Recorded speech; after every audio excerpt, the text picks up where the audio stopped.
عليكم ورحمة الله وبركاته.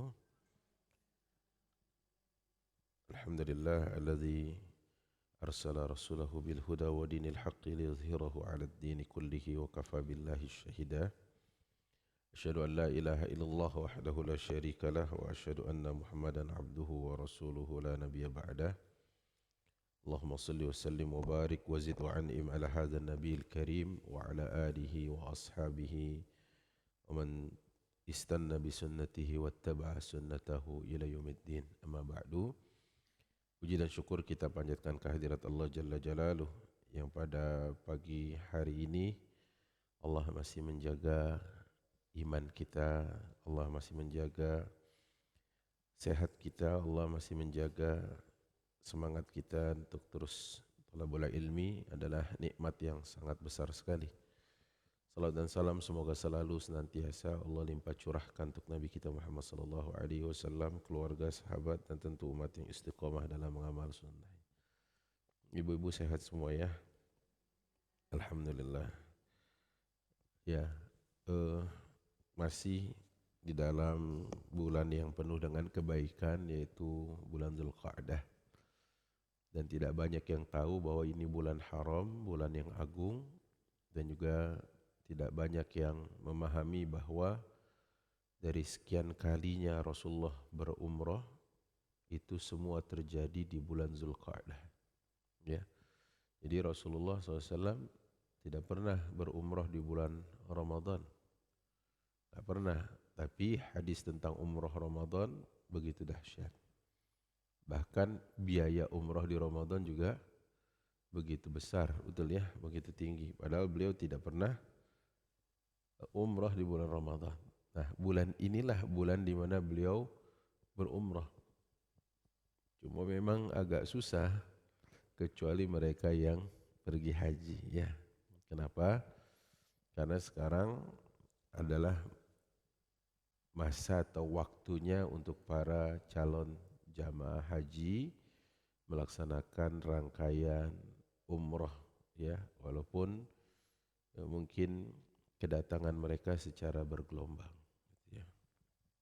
Nah, itulah kalau mau ikut Rasulullah dalam mengerjakan sunnah umrahnya secara fi'liyah, secara perbuatan, umrah beliau cuma di bulan Dzulqa'dah. Ya.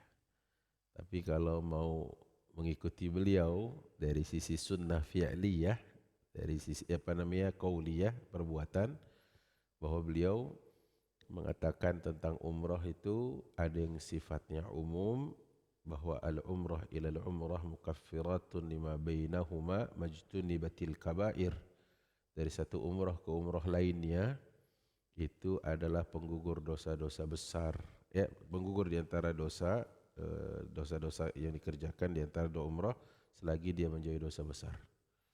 Nah, dari situlah ada yang memahami bahwa sekali keberangkatan, jika dia ingin melaksanakan umrah kedua, ketiga, keempat, ya mengambil miqat dari yang terdekat berdasarkan pemahaman terhadap hadis itu, maka dia mengerjakannya, gitu ya. Tapi ada hadis yang khusus terkait dengan satu masa dalam berumrah, bahwa al-umratu fi Ramadan kana kaman hajja ma'i. Atau Rasulullah mengatakan al-umrah fi Ramadan ya kahajjati ma'an Nabi sallallahu alaihi wasallam. Berumrah di bulan Ramadan sama setara pahalanya dengan berhaji bersama Rasulullah sallallahu alaihi wasallam. Jadi kalau lihat semuanya penuh kemuliaan, gitu ya. Ya, yang menjadi masalah kalau mampu tapi tidak berangkat. Nah, ini dia ya. Karena sebagian ulama meyakini bahwa umrah itu, sebagian mereka meyakini wajib sekali seumur hidup. Ya, berdasarkan surat Al-Baqarah ayat 196, wa atimmul hajja wal umrata lillah.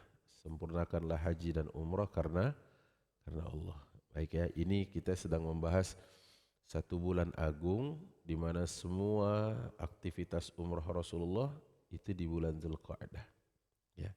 Jadi kalau kita mau umrah di bulan Dzulqa'dah, kayaknya syaratnya apa? Sekalian sekalian haji gitu ya. Karena kita sekarang sudah tidak bisa lagi kecuali berstatus haji. Karena kemarin juga ada sejumlah warga Indonesia diaspora di sana yang tertangkap ya, mengiklankan. Kita juga ya patut malu lah ya, ditangkap, digerebek sama polisi khusus ya, dengan persenjataan lengkap lagi kayak mau perang lawan teroris gitu ya. Ternyata digelandang, ada yang 3, hari berikutnya 4 ya, sudah beberapa yang tertangkap. Intinya adalah ini bulan mulia dan Rasulullah SAW melaksanakan umrah di sini. Baik, kita masih dalam kitab yang kita pegang sebagai bahasan kita di dalam kajian bulanan mengenai al-adab asy-syar'iyyah, di mana ini adalah karya orang besar, dan karya orang besar ini adalah menunjukkan tentang kepedulian beliau terhadap agama ini dan para penganutnya, sehingga beliau memberikan kontribusi berupa karya yang di dalamnya adalah kaitannya dengan adab ya. Nah, kalau ada orang disebut dengan Al-Maqdisi, ya memang karena lahir di Baitul Maqdis, kawasan sana, atau pernah tinggal dan meninggal di sana misalkan. Itu ya. Itu disebut Al-Maqdisi. Tapi apakah harus seperti itu semata pemaknaan dari Al-Maqdisi, bahwa yang lahir di Citra Grand enggak bisa, Ustaz? Bisa kalau dia pindah ke sana dan pernah hidup di sana dan meninggal di sana. Tapi kalau seandainya ada orang diberikan gelar Al-Maqdisi sebagai gelar kehormatan hari ini di zaman kita, maka Umar ibn al-Khattab radhiyallahu anhu arda pernah ya mendapatkan satu hadis dari Rasulullah, innamal a'malu binniyat wa innama likulli imri'in ma nawa. Gitu kan ya. Khalifah Umar tuh pernah ya mengatakan, menuntut ilmu tentang Baitul Maqdis. Menuntut ilmu tentang Baitul Maqdis, kata Umar bin Khattab, adalah bagian dari rihlah fi sabilillah. Bagian dari rihlah fi sabilillah. Jadi menuntut ilmu tentang Baitul Maqdis itu adalah bagian dari rihlah ya. Rihlah fi sabilillah, yaitu dalam rangka berjalan di jalan Allah, itu maksudnya. Kemudian kita harus juga tahu bahwa Baitul Maqdis yang melahirkan orang besar semacam Ibnu Muflih Al-Maqdisi ini, kalau seandainya karya-karya dari orang-orang yang alim, yang saleh, yang pernah tinggal atau lahir, pernah tinggal dan meninggal di sana, merupakan kepedulian kita juga insya-Allah terhadap ulama-ulama Baitul Maqdis. Ya, mudah-mudahan kepedulian kita kepada mereka dengan mengkaji karyanya, ya setidaknya kalaupun kita tidak pernah tinggal di sana dalam waktu tertentu yang lama, setidaknya kita pernah mengkaji orang yang menjadi penghuni kawasan Baitul Maqdis. Ya. Nah ini, hari ini kita lanjutkan di halaman 260. Sudah jauh perjalanan kita ternyata ya. 260 itu mungkin sudah jadi satu disertasi Bu ketebalannya. Ya, mungkin ini. Jadi kalau Ibu belajar dari awal catatannya lengkap, wah ini sudah jadi disertasi doktoral ya. Baik. Tapi tenang, 260 itu dari 1706 halaman. 1706 itu kalau saya punya buku di rumah, kalau nggak salah judul bukunya Ibnu Khaldun, yaitu yang berjudul Al-Muqaddimah. Di introduction itu judul buku yang wajib dibahas di Fakultas Ekonomi Syariah di London sana. Coba orang London belajar buku itu, Ibu. Jadi buku itu setebal 1.800-an lah kurang lebih dalam versi bahasa Indonesia. Jadi Ibu sudah jalan berapa persen nih? 1.700 bagi berapa tadi? 260, jadi berapa persen ya Ibu? Hah? Ya baik ya, tapi tetap semangat aja ya, semangat ya. Baik, hari ini kita bahas ucapan dari Amr bin As, masih terkait dengan tema kita pada kesempatan yang lalu, al-ittisa fil kasab wal halal, fil kasabil halal, yaitu bagaimana agama ini memotivasi agar kita berpenghasilan yang halal, ya. Dan bagaimana kita seharusnya mengetahui mana nafkah ya yang sifatnya wajib, mana nafkah yang tidak wajib. Baik. Hari ini saya membahas sebuah riwayat dari Amr bin As. Beliau berkata, "Anna Nabiy sallallahu alaihi wasallam qala lahu." Bahwasanya Rasulullah SAW pernah bersabda kepada Amr bin As, "Ya Amr, ni'mal malu salih ma'ar rajuli salih." Wahai Amr, kata Rasulullah, sesungguhnya sebaik-baiknya harta jika dipegang oleh orang baik. Sebaik-baiknya harta jika dipegang oleh orang baik. Ibu sepakat enggak? Kenapa sepakat? Jangan bilang karena yang ngomong Rasul, kalau itu udah selesai gitu ya. Itu jelas karena kita kan sebagai pengikut beliau kan gitu, manut ya. Orang pernah bilang follow the captain, ada yang bilang manut dauneh yai gitu kan. Nah ini Kanjeng Rasul ya, ya udah selesai. Tapi maksud saya secara alasan logika, ibu bisa mengutarakan.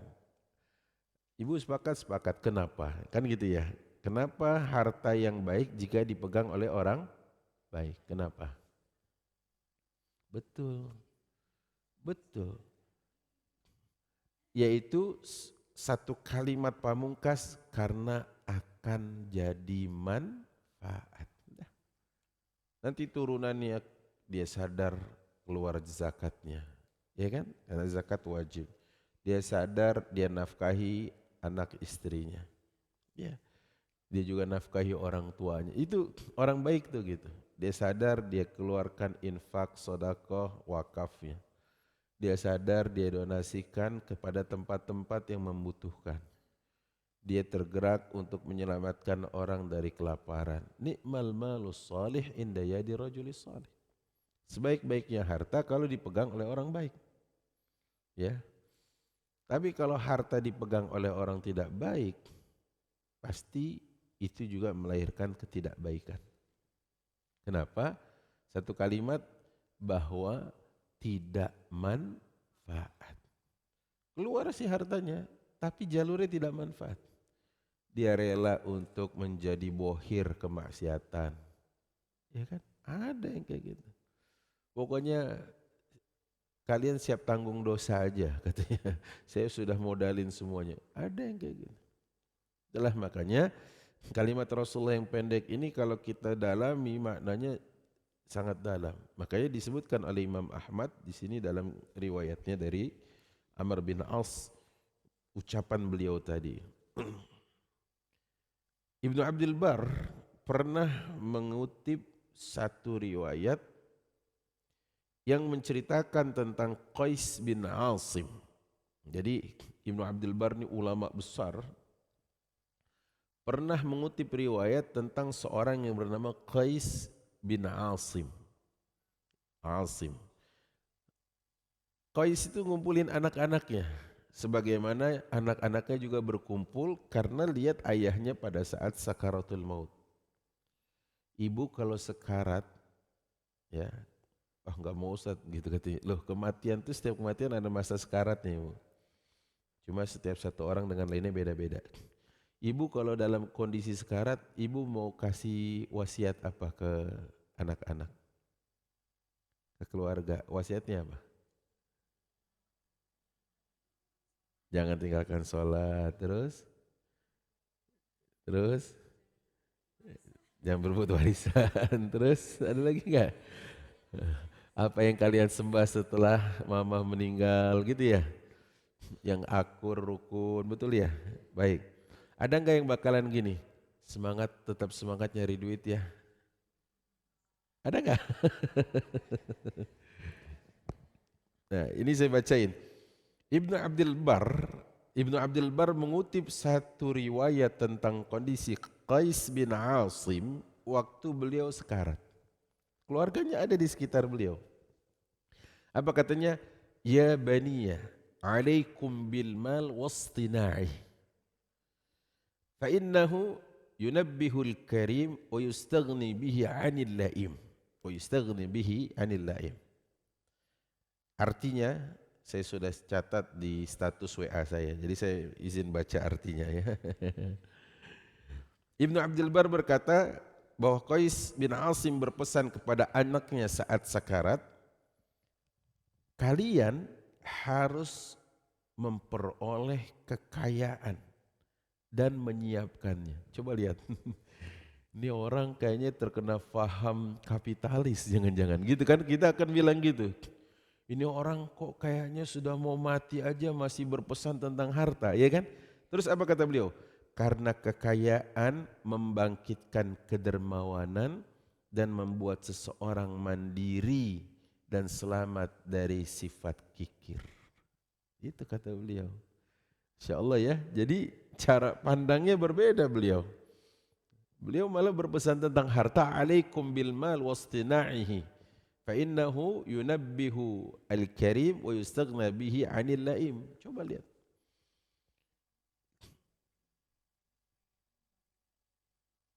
Oh gitu. Sebenarnya bisa ditonton ulang ini di sini ya. Baik. Ini saya share kemana nih ntar ya. Ya. Baik. Karena kekayaan membangkitkan kedermawanan dan membuat seseorang mandiri dan selamat dari sifat kikir. Itu ya. Itu kata Qais bin Asim kepada anak-anaknya. Jadi kalau ulama mindsetnya beda ibu, cara pandangnya beda. Ya. Kalau nggak salah saya sudah ceritakan bulan lalu di sini terkait seorang ulama yang bernama Muhammad bin Idris dengan Muhammad Syaibani. Sudah belum bu? Di catatan ibu sudah ada belum? Belum ya? Belum. Belum apa tidak diulang catatannya. Ya baik, saya ulangi aja kalau gitu. Jadi ada dua orang namanya Muhammad. Satu Muhammad bin Idris, satu lagi Muhammad Syaibani. Muhammad bin Idris ini sepeninggal gurunya, yaitu Malik bin Anas di kota Nabi di Madinah, beliau belajar ke Yaman, sekaligus menjadi hakim di sana. Karena beliau butuh sih dari sisi keuangan bermasalah, jadi harus bekerja. Akhirnya beliau dipilih, dilantik menjadi hakim. Banyak sahabat-sahabatnya di majelis ilmu khawatir nanti kalau kamu bekerja ilmumu terbengkalai, apalagi kamu jadi hakim, takutnya kamu nggak adil. Banyaklah gitu kekhawatiran temannya. Dan dia buktikan kekhawatiran itu keliru. Dia jadi hakim yang adil, belajar masih tetap, pulang kantor jam 4 sore ba'da asar, ya setelah itu dia tetap mengajar dan belajar sampai jam 11 malam. Begitu terus. Siapa namanya tadi? Muhammad bin Idris. Akhirnya dia difitnah. Difitnah, dibilang tidak adil. Dipanggillah dia sama khalifah yang bernama Harun ar-Rashid, Khalifah Abbasiyah. Dipanggil untuk pergi ke Irak. Sampai di Irak sana, ya, dia ketemu dengan muridnya Imam Abu Hanifah yang bernama Muhammad siapa? Tadi kan ada dua Muhammad. Ya, yang pertama saya ceritain Muhammad bin Idris. Yang kedua Muhammad Asy-Syaibani. Muhammad Asy-Syaibani. Begitu beliau sampai ke tempat Muhammad Syaibani. Murid siapa Muhammad Syaibani? Abu Hanifah. Kalau Muhammad bin Idris murid siapa? Malik bin Anas. Alhamdulillah ya. Soalnya nanti ada soal ujiannya ya. Nah, begitu Muhammad bin Idris diajak ke rumah Muhammad Syaibani, dia lihat Muhammad Syaibani lagi ngitung emas batangan gitu, koin logam emas. Udah kan? Nah, ya udah nanti yang sudah dengar ceritain kepada yang lupa. Hah? Lupa? Oh, belum. Oke, baik. Nah, setelah itu ternyata apa? Terdengar salam dan ia mempersilahkan Muhammad bin Idris masuk. Dia lihat nih, kumpulan emas, baik itu yang batangan maupun logam, tertumpuk di atas mejanya. Ada raut wajah yang kurang bersahabat dari Muhammad bin Idris. Waktu melihat Muhammad Syaibani sedang menghitung emas, menghitung uang. Gak suka lah gitu, kelihatan. Kok masa ulama ngitung uang gitu ya. Akhirnya kata Muhammad Asy-Syaibani, aku tangkap wajahmu tidak bersahabat ya melihat kondisi ini katanya. Ada ketidaksukaan ya katanya. Karena menurut Muhammad bin Idris, apalagi beliau memang orang miskin. Ya, tinggal di Gaza. Pada saat ke Mekah rumahnya dijual untuk biaya kembali ke Mekah. Gitu ya. Belajar sama gurunya di Madinah. Siapa nama gurunya? Malik bin Anas. Enggak punya alat tulis, buku enggak punya, sehingga kalau nyatet gini di telapak tangan. Tintanya adalah ludahnya. Jadi orang miskin. Gitu ketemu sama seorang ulama yang kuaya, ya. Kalau kaya biasa kuaya gitu ya. Dia lihat ada kok gini gitu. Apa kata Muhammad Syaibani kepada Muhammad bin Idris? Kalau gitu dah kita tinggalkan uang-uang ini, harta ini kita enggak usah kelola. Biarkan dia dimiliki oleh si fajir, si fasik, ahli maksiat, para penjahat silah. Biarkan yang menguasai harta ini siapa? Orang-orang jahat. Biarkan yang menguasai ini para pelaku maksiat, silakan. Dah kita enggak usah mikirin itu. Dan kita enggak usah sibuk dengan itu. Akhirnya beliau membacakan hadis dari Amr bin As ini. Ni'mal malus salih inda yadi rajulis salih. Sebaik-baiknya harta jika dipegang oleh orang baik. Masya Allah. Betul Bu. Karena ada satu guru dari Muhammad bin Idris namanya Laits. Siapa namanya? Laits. Laits ini Laits pakai si su bas ya. Laits. Laits ini Bu pendapatan setahunnya sekitar 80.000 dinar. Berapa Ibu? 80.000 dinar. Penghasilan berapa? Setahun. 1 dinar 4 gram. Sudah 320.000. Berarti dia dapat pendapatan tahunannya 320.000 gram emas. 1 gram pagi ini berapa Bu? 2,8 ya. Itu buyback atau? Jadi kayak toko emas ya. Baik. Hasilnya 1, 2, 3, 896 miliar. Setahun. Pendapatan dari Laits 896 miliar. Kalau kalau 1, 2, 3, 4, 5, 6, 7, 8. Kalau 0,9 miliar kan ya? Betul ya? 896 miliar.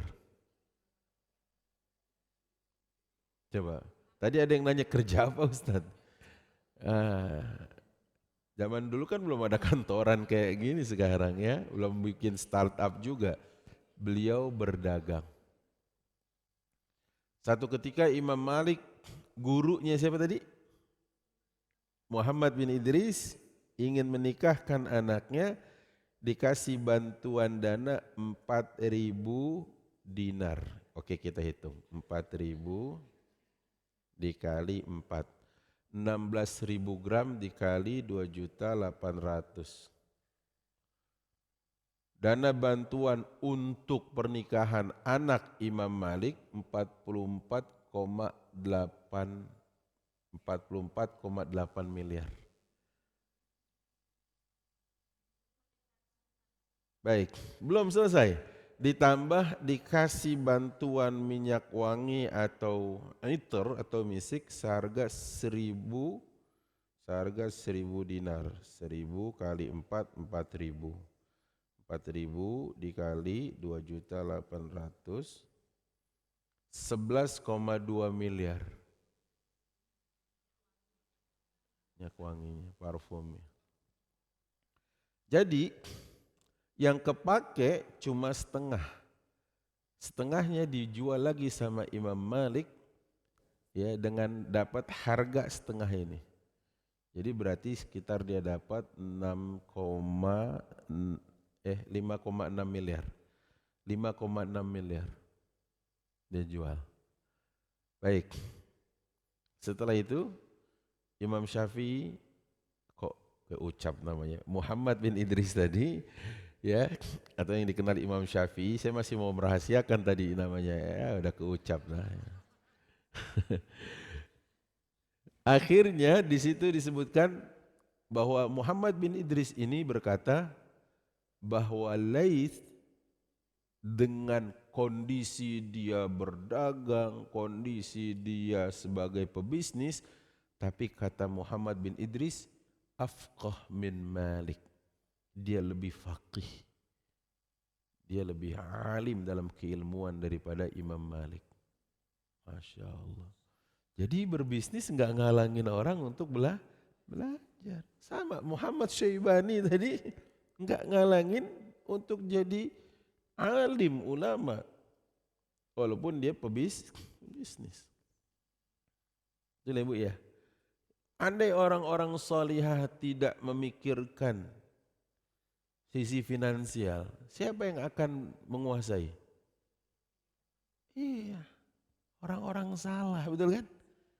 Makanya ibunda kita gennya itu pedagang, pebisnis. Siapa namanya? Khadijah bintu Khuwailid. Coba lihat. Ya. Jadi maksud saya ucapan dari Qais bin Asim kepada anaknya saat beliau dalam kondisi sekarat, jangan difahami, oh udah mau mati masih mikirin uang aja ini gitu.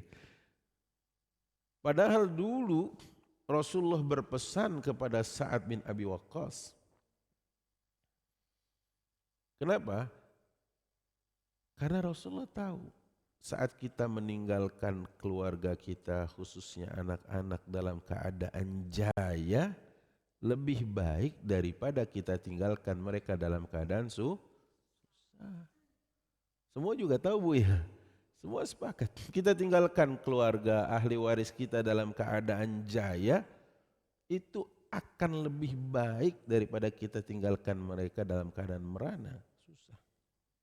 Kata Rasulullah kepada Sa'ad bin Abi Waqqas, innaka intazar a'ilataka, kamu tinggalkan keluargamu dalam keadaan berkecukupan, khairun min antazarahum, lebih baik daripada kau tinggalkan alatan yatakaffafunan nas, mereka susah, miskin dan meminta-minta kepada orang lain. Dulu ya, ini makanya boleh enggak kaya? Boleh. Yang penting tahu kewajiban. Ada zakat yang harus dikeluarin, betul nggak? Iya. Malah bahkan bukan nggak boleh, kalau bisa memang setiap muslim tuh harus kaya. Kalau pilihannya cuma dua ini, saya tahu jawabannya. Kalau pilihannya cuma dua ini, saya tahu jawabannya. Lebih baik jadi kaya syukur atau miskin sabar? Udah kan saya udah bilang, saya udah tahu jawabannya. Padahal dua-duanya baik loh. Miskin sabar baik, kaya syukur. Tapi kenapa ibu pilih kaya syukur?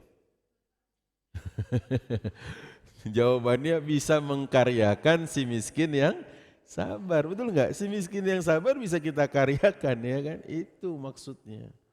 Itu maksud dari ucapan Qais bin Asim. Baik, yang ketiga, waqala al-Qadi Abu Ya'la, berkata al-Qadi Abu Ya'la rahimahullah, wal kasbu qad yaftaridu fi nafaqatihi ala nafsihi idza lam tujad minhu haqiqat at-tawakkul. فأما إذا وجد منه حقيقة التوكل وهو ألا تشرف نفسه إلى أحد من الناس لم يفترض عليه الكسب لنفسه ويأتي في الفصل بعده. Kata Qadhi Iyad, berusaha atau kasab, berusaha, qad yaftarad fi nafaqatihi ala nafsi idza lam tujad minhu haqiqatut tawakkul. Justru kalau kita lihat di sini, jika seseorang meniadakan tawakal, maka kasab tadi itu terkadang ya, membuat seseorang menjadi salah di dalam proses dan cara mendapatkannya. Cara menjemputnya. Kasab atau penghasilan itu ibu. Kalau kita tidak temukan hakikat tawakal kepada Allah. Itulah tawakal itu kan artinya memasrahkan hasil kepada Allah setelah menyempurnakan ikhtiar.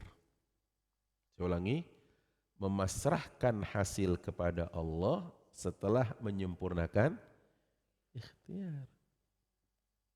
Iya loh, itu tawakal. Tapi kalau ikhtiarnya belum, tiba-tiba dia bilang tawakal, itu bukan tawakal. Tapi itu tawakal. Beda gak? Beda ibu. Bahasa Arab itu panjang pendek, penekanan syiddah itu beda artinya. Yang benar itu tawakal. Pakai tasydid, syiddah. Tapi kalau memanjangkan bunyi A, tawakal, itu tawakal yang salah. Satu ketika ada orang bertandang ke rumah Rasulullah, bertamu, kemudian Rasulullah bertanya, apakah tungganganmu sudah kau ikat? Maksudnya untanya diikat dulu, diparkir dulu gitu ya. Kalau kita mobilnya dikunci dulu gitu ya. Ditanya sama Rasulullah SAW. Apa jawab orang ini? Aku sudah tawakalkan kepada Allah. Kata Rasulullah, innakum qaumun mutawakilun. Kalian itu bukan benar-benar bertawakal, tapi kalian sedang tawakal. Salah baca, salah arti. Ya. Kalau W-nya dibaca panjang tawakal, itu salah artinya. Artinya tawakalnya main-main. Tapi kalau dibacanya K-nya atau kaf-nya double, tawakal, itu tawakal yang benar. Sudah tahu bedanya? Ya, gitu ya. Baik. Nah, maka wal kasbu qad yuftarad fi nafaqatihi ala nafsi idza lam tujad minhu haqiqatut tawakkul. Tapi kalau orang benar-benar tawakalnya kepada Allah, kata Abu Ya'la, dia bahkan menunjukkan tentang rasa tidak perlunya kepada orang lain. Ngerti enggak? Maksudnya karena dia tahu sumbernya siapa? Allah. Tapi dia diminta untuk maksimal dalam ikhtiar. Contohnya gini, kalau dia menjadi pegawai di sebuah perusahaan, Bukan berarti tawakal sama Allah, ya udah sumber rizki Allah kok.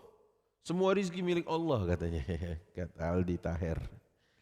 Semua rizki milik Allah, ngapain saya? Enggak, Anda disuruh ikhtiar yang maksimal. Ikhtiar maksimal itu gimana? Taat sama aturan mainnya, sama apa namanya, mekanisme yang ada. Gitu, itu namanya ikhtiar maksimal. Jadi bukan datang kapan aja, pulang semaunya, setelah itu bilang, terserah bos mau pecat saya mau enggak, rezeki saya di tangan Allah. Lah, ini mah nantangin. Itu namanya nantang. Kalau orang tawakalnya benar, dia maksimalkan ikhtiarnya. Tapi setelah semua ikhtiar dia maksimalkan, hampir bisa dikatakan tidak ada poin cacat untuk yang menyerang dia di dalam kinerjanya, tapi dia dipanggil terus dikatakan sepertinya kamu sudah tidak dibutuhkan lagi di tempat ini. Tawakal baru namanya, betul kan?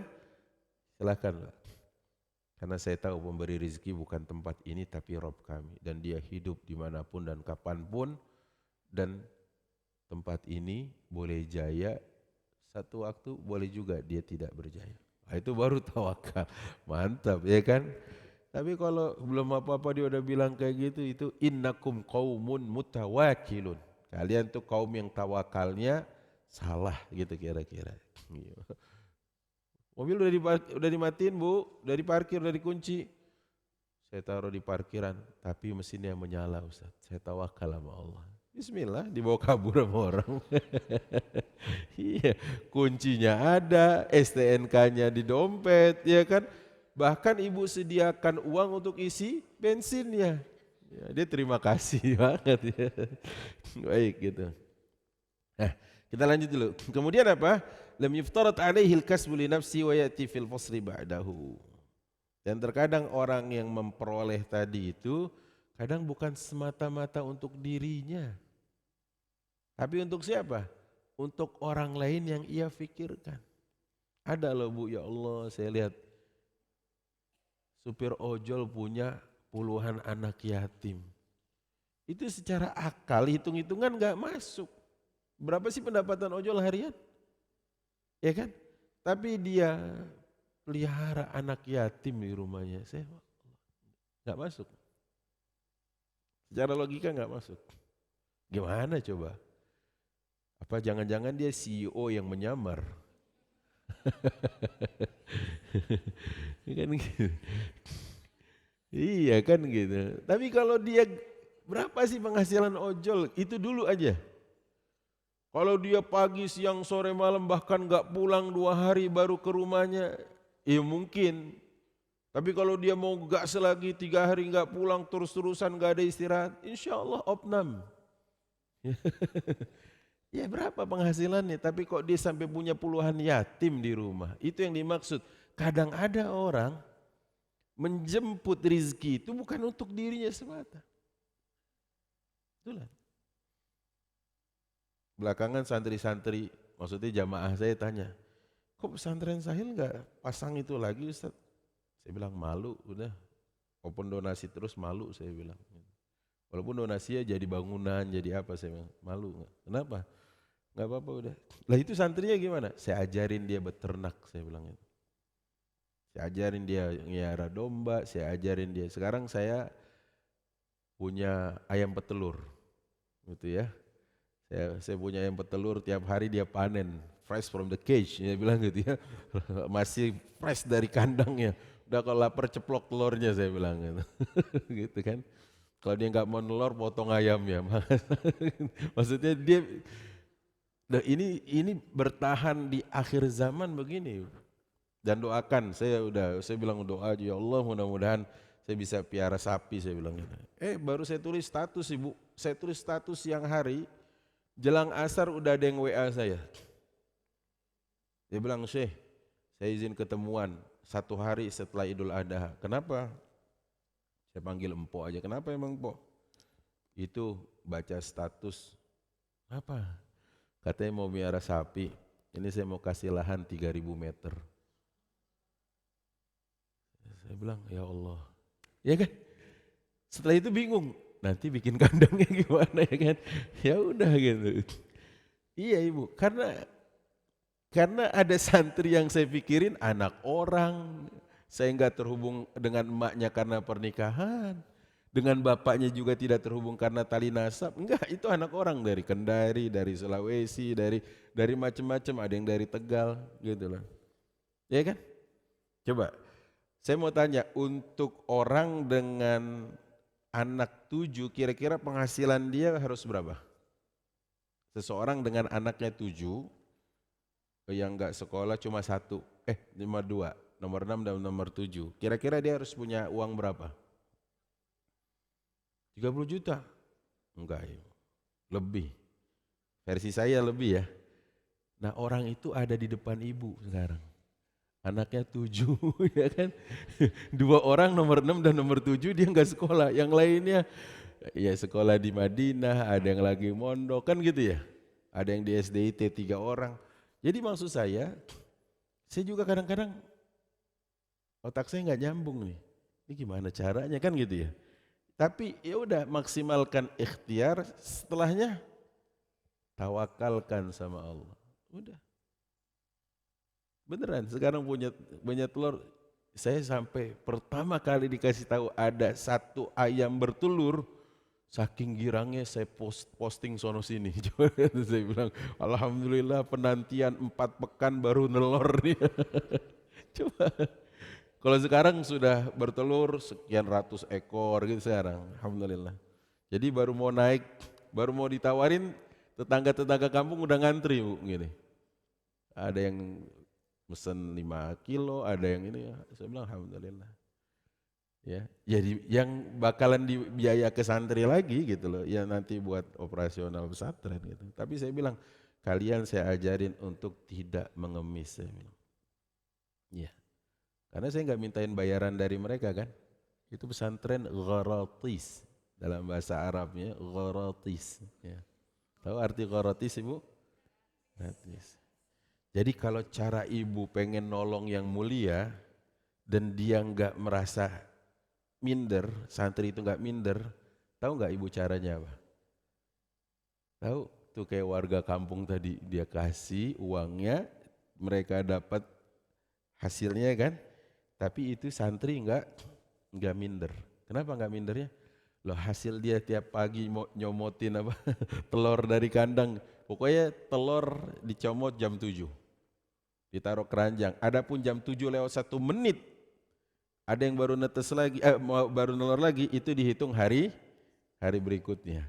Jadi jam 7 dipanen sama mereka. Saya bilang udah atur aja gimana caranya. Gitu ya. Nah itu jadi apa namanya? Kadang-kadang emang kita nggak habis pikir gimana cara hidup. Hitung-hitungan matematika nggak masuk. Ada seorang punya anak 12. Dia cuma SD kelas 3 berhenti. Cuma bisa baca, nulis, ngitung. Udah biar dia nggak dibohongin orang katanya. Udah. Anaknya 12. Sekarang semua anaknya itu sarjana. 3 diantaranya mau doktor. Gitu kan. Itu kalau ngitung berapa biaya hidupnya ya, nggak masuk akal juga. Karena dia harus punya kios ikan berapa banyak, atau dia harus dapat berapa penghasilan setiap hari. Dan orang itu babe saya. Kadang emang nggak masuk akal ibu, gitu ya. Itu yang disebut maksimalkan saja ikhtiar, karena itu jadi tugas kita. Maksimalkan saja doa kita, itu tugas kita. Adapun Allah itu tugasnya mengijabah doa, ya kan? Memberikan kemudahan. Udah tugas kita maksimalkan aja ikhtiar. Tuh. Ya, saya sampai bilang sama anak-anak, udah rawatin aja. Dari 10 ekor domba sekarang sudah ada 300 ekor. Gimana tuh caranya? Udah, pokoknya kalian rawatin aja, saya bilang gitu. Ya kan? Saya cuma lagi bilang gini, saya lagi bilang gini di status kalau ibu ikutin saya, dan karena itu status terhubung di status Instagram saya. Saya tulis gini, kritik saya, jangan sampai teman-teman bankir syariah, bankir, itu cuma memperebutkan nasabah dari bank syariah yang lain. Tapi masih banyak nasabah konven yang belum diajak untuk bergabung di nasabah syariah ini. Nah begitu juga pengajian saya bilang. Saya bilang gitu, jangan sampai jamaah yang sudah terbentuk gitu kan, terus yang satu sibuk untuk menganggap ini kurang bagus harus ditarik kemari. Yang di luar yang belum ngaji, yang mabok, masih tawuran, masih gosip, masih ngerumpi, masih lebih banyak kan gitu ya. Saya tulis gitu, cengkring, udah itu status naik. Status kedua, kalau saya Ahmad Ridwan, saya fokusnya bina santri, ngerawat domba, ternak ayam, dan mudah-mudahan bisa ternak sapi. Cengkring, naik lagi status itu. Nah status itu yang di komen tadi, yang insya Allah membuahkan 3.000 meter tadi. Saya juga habis itu bingung, ntar tulis lagi ya. Ntar mau tulis lagi aja, 3.000 lahan udah dapet ya. Ini bangun kandangnya gimana gitu ya. Iya kan? Iya itu kan betul Ibu. Jadi maksud saya adalah tugas kita ikhtiar saja. Kalau ditanya itu buat Ahmad Ridwan, udah kaya kali saya Bu ya. Mungkin saya udah bilang, saya udah nggak mau ngajar lagi saya mau jadi pedagang. Enggak kan? Saya nggak mau ngajar lagi, saya mau jadi peternak. Enggak. Karena ngajar itu kewajiban. Karena ilmu amanah ya kan, yang harus disampaikan. Baik, nah itulah makanya di sini disebutkan kadang ada kasab, yaitu kerjaan yang dilakukan oleh seseorang bukan untuk dirinya, kata Al-Qadhi Abu Ya'la, tapi dia lakukan ini karena ada orang lain. Coba ibu sama suami, nih ya, yang anak-anak sudah pada berumah tangga, sudah punya anak cucu, rumah juga punya sendiri-sendiri, kendaraan punya sendiri. Terus kenapa suami masih berkegiatan? Saya tanya. Biar nggak pikun Ustaz. Kalau alasannya cuma itu terlalu, iya kan? Bukan. Itu biar terjaga iffah harga diri dan marwahnya. Dia nggak minta sama anaknya, betul nggak? Iya, itu dia. Kadang ada kasab yang dilakukan oleh seseorang itu untuk menyelamatkan marwahnya. Pesan siapa tadi waktu mau wafat? Lihat catatan dulu. Qais bin Asim. Itu pesannya Qais bin Asim. Saya ketemu kemarin sama seorang yang anaknya sudah sukses semua, ada yang lulusan luar negeri. Tapi dia bawa ini, taksi online. Bawa taksi online. Saya bilang, Pak, bukan cucu udah ada, ya paling ngajak main cucu aja lah, saya bilang gitu kan. Enggak gitu Pak Ustadz konsepnya. Cucu ada neneknya katanya. Tapi saya keluar, saya punya tanggung jawab. Karena ada istri saya yang harus saya beri nafkah. Masya Allah kan gitu ya. Kan anak-anak udah sukses. Saya mancing sengaja kan. Biar saya selamat marwahnya dari minta-minta. Tuh. Ya, kadang-kadang apa? Orang tetap masih kasab. Apalagi kalau ibu lihat itu ada orang tua yang dia menjajakan mungkin sesuatu. Saya Bu, nanti tanya istri saya dan anak saya, la uzaki ala nafsi. Saya sedang tidak ingin disanjung terhadap. Saya cuma ingin ini menjadi motivasi. Kadang-kadang kita nggak butuh juga untuk itu dibeli.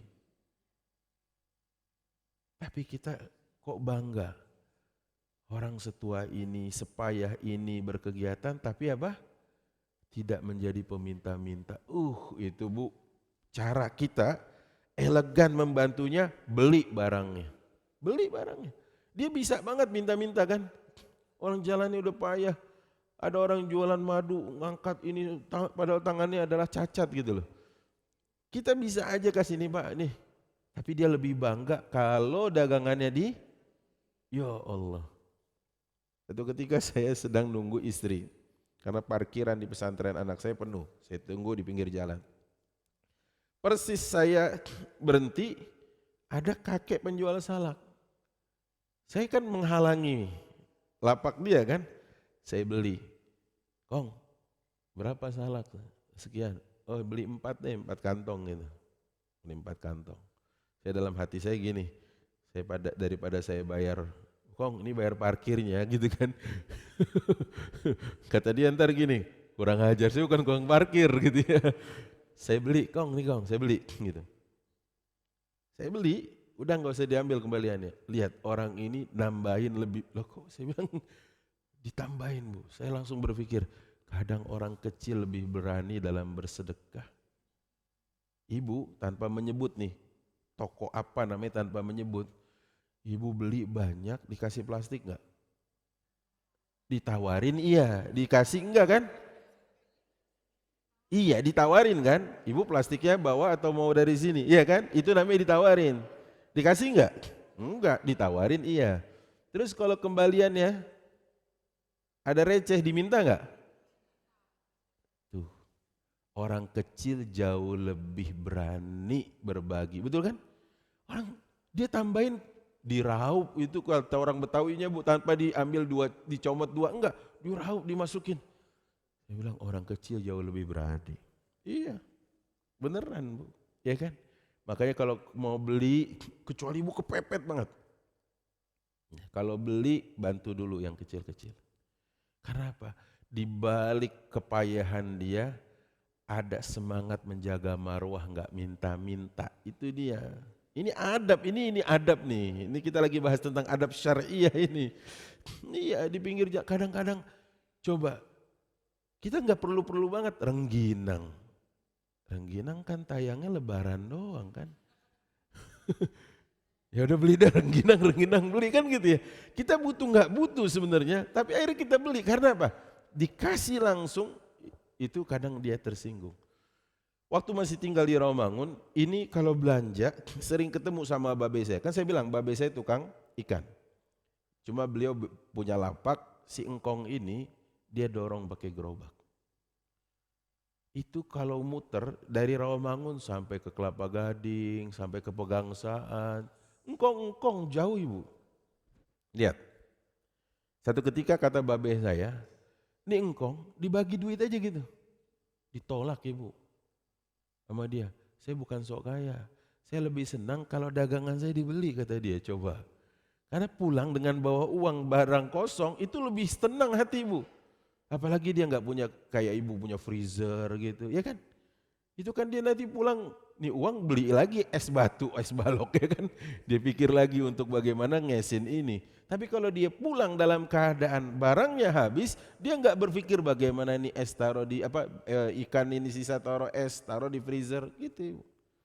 Adab ini namanya, adab syar'i. Itu kadang-kadang Bu ya, nggak perlu-perlu amat sih. Tapi ya kita bantu 17-an. Ini mainan yang kalau didorong bunyi klotok. Apaan? Tapi tongkong tahu. Yang ditarget anak-anak ya kan gitu ya. Pasti kalau anak-anak ngerengek ke mamanya kan gitu kan. Mungkin mamanya bilang, wah berisik malah gitu ya. Udah beliin aja. Pasti ada manfaatnya saya bilang gitu kan. Ada manfaatnya. Apa manfaatnya? Kalau bukan ke kita, ke engkong ini ada manfaatnya. Itu yang saya maksud, kadang-kadang ada orang dia melakukan kasab atau penjemputan terhadap rezeki bukan untuk dirinya dalam arti bagaimana, tapi dia ingin menyelamatkan untuk tidak jadi peminta-minta. Nah sekarang kalau ibu pergi ke Cijantung, kan ada yang pernah ke rumah saya nih, mengurus tahu, itu di lampu merah dekat Mall Geraha sering ada engkong-engkong jualan tisu wajah. Awalnya dulu dia minta-minta. Saya bilang ke anak saya yang tahu historical itu, saya bilang dia minta karena dia nggak punya modal dan dia minta mungkin karena nggak ada yang modalin. Waktu dia jadi peminta-minta di perempatan Pasar Rebo. Tapi sekarang waktu dia jadi penjual tisu, dia di dekat Geraha Cijantung. Ibu, Masya Allah, kakek ini aja berpikir bagaimana naikkan level marwahnya. Ya, sekarang dia jualan itu di situ. Ya, jadi maksud saya ada orang yang mungkin dia mengemis itu terpaksa, bukan memperkaya diri. Tapi ada orang yang memang nggak mau ngemis sama sekali karena dia jaga marwahnya. Baik, itu ya kata Al-Qadhi Abu Ya'la tadi. Baik. Wa qala wal kasbu alladhi la yuqsad bihi at-takatsur wa inna ma yuqsad bihi at-tawassul ila ta'atillah min silatil ikhwan. Dalam rangka dia melakukan kasab, menjemput rizkinya, ada orang melakukan itu bukan niat untuk takatsur. Apa arti alhaqumut takatsur, Bu? Memperkaya, bukan untuk memperkaya buat saing-saingan. Bukan, tapi apa?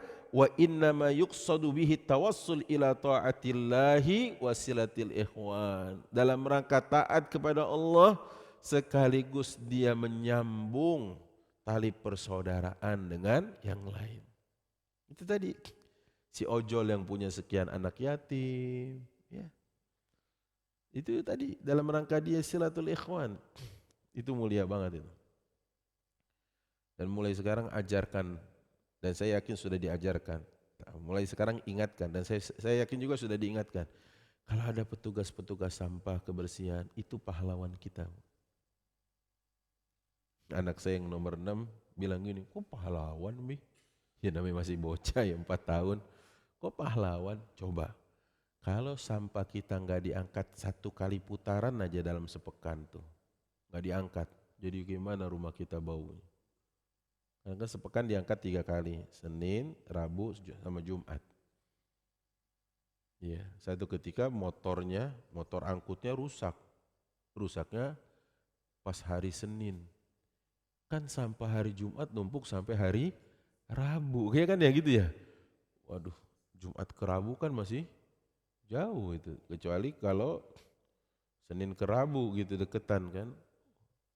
Itu aja kita udah panik. Makanya saya bilang, ajarkan dan ingatkan bahwa orang-orang kecil itu, itulah pahlawan kita ya.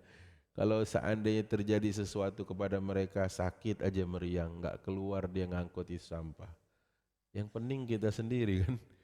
Nah ini dia, jadi ada orang yang kadang melakukan kasab itu cuma untuk menjaga marwah, taat kepada Allah dan tadi menyambung kebaikan kepada saudara lain.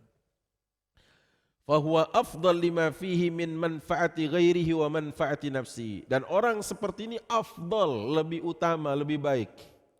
Kenapa? Lima fihi min manfaati ghairihi, karena ada kemanfaatan yang dia kasih kepada orang lain, bukan cuma kepada dirinya sendiri. Ya, ada Ibu, gitu ya. Wa huwa afdal min at-tafarruq ila talabil ibadah min as-shaumi was-salati wal hajji wa ta'allumil ilm. Dan yang demikian itu terkadang lebih mulia, lebih baik daripada yang fokus hanya ibadah, puasa, sholat, haji. Kenapa? Lima fihi minal manafi' linnas. Karena terkadang hal-hal yang sifatnya pure ibadah cuma kembali kepada diri sendiri. Jadi ada di sebuah masjid di kawasan Bintaro, saya tidak sebut namanya, Bintaro kan luas ya, ada sektor 1, 2, 3. Ada sebuah masjid di kawasan Bintaro, pengurusnya itu cerita begini, terjadi dinamika di dalam kepengurusan. Terkait dengan apa? Terkait dengan kebijakan terhadap marbot, katanya gitu. Emang kenapa? Marbot jangan terlalu di ini itu kan lah. Padahal menurut sebagian yang lain kerjanya cuma 4 jam saja, yaitu 2 jam sebelum iftar dengan menyiapkan takjil, 2 jam sebelum sahur, gitu ya, sebelum orang-orang santap sahur. Contohnya gitu. Enggak usah dilibatin terlalu banyak, karena apa? Takutnya pencapaian tilawah dia berantakan lah, apalah gitu ya. Nah si pengurus satunya lagi cross check. Kalian sebelum jadi marbot di sini pernah hatam? Enggak. Baik, kalau gitu kalian selama di sini juga pernah hatam? Enggak juga. Terus kalian di sini baca Qurannya sudah lancar? Belum juga. Lah ya ini apa yang mau hatamin gitu kan? Nah, ini hasil cross check silang dari sebagian. Terus dengan alasan bahwa nanti ganggu ibadahnya dia. Saya katakan bahkan ada ibadah sosial yang kadang-kadang mengalahkan satu jenis ibadah sunnah lainnya. Rasulullah pernah berkata apa? La an amsya ma'a akhi fi hajatin lahu khairun li min an a'takifa fi hadzal masjid syahra. Aku berjalan bersama saudaraku untuk terpenuhi hajatnya.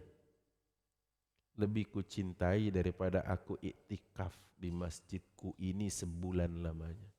Iktikaf di Masjid Nabawi, kira-kira, jangan bicara pahala, kira-kira ibu harus menyiapkan dana berapa?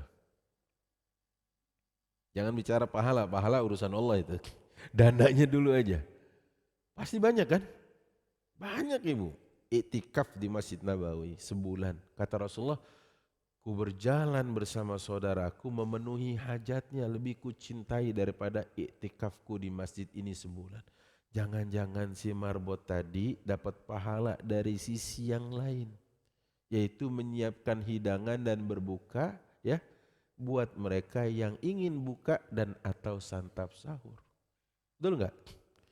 Apalagi misalkan gitu ya, dia juga belum bisa lancar baca Quran, ditarget untuk menghatamkannya, pas enggak? Enggak pas.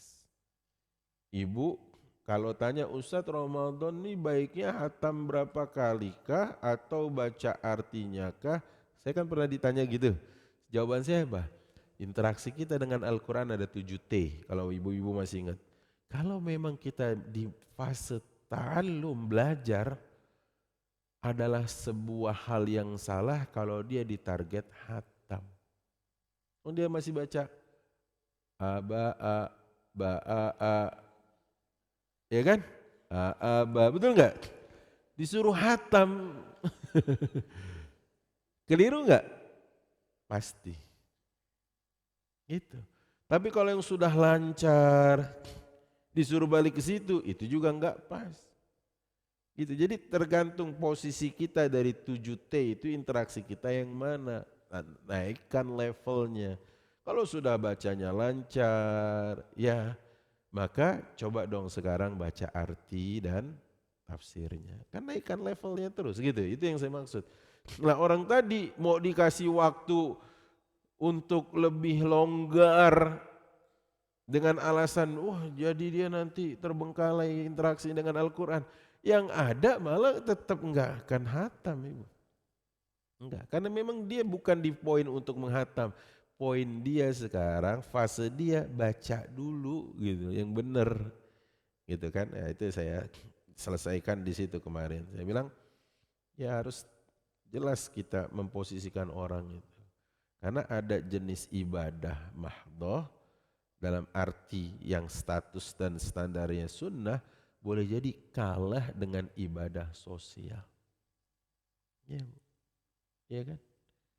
Tadi ibadah sosialnya misalkan berjaga. Orang berjaga itu, Bu, ada satu mata yang nanti tidak akan dibakar oleh Allah dengan api neraka karena nangis takut kepada Allah.